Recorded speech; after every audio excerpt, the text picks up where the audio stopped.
সব মেয়েরা আশা করে যে ওর স্বামীকে নিয়ে একটু বেরোবে, তো আমি তো বেরোতে পারিনি।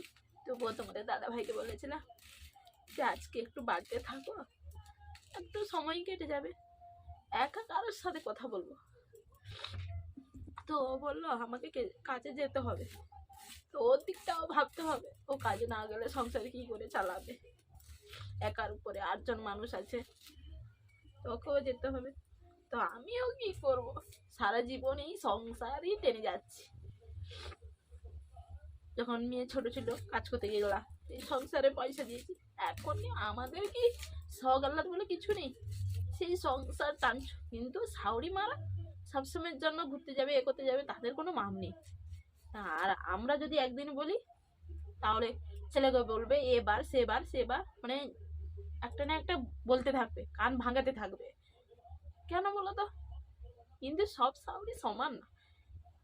ওরা ভাবে না যে আমরা মেয়ে দিয়েছি, মেয়ে পেয়েছি, ওটা কিন্তু ভাবে না।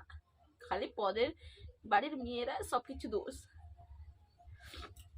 তো কালকে আমার শাউরি ঘুরতে যাবে বলেছিল, রবিবার ছিল। তো আমার বর বললো, মানে তোমাদের দাদা ভাই বললো, মা তোমাকে যেতে হবে না, তুমি তো সব জায়গায় ঘুরতে যাবে, মানে মাসে 4-5 দিন তো ঘুরতে যাও। তো আমার শাউরি রেগে গেছিল না।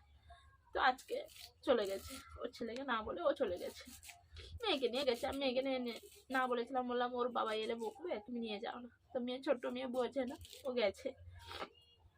তো কেন বৌদির বেলাকে সময় হয় না, শাউরির বেলাতে সময় হয়? ও আমরা পরের ঘরে মেয়ে বলে।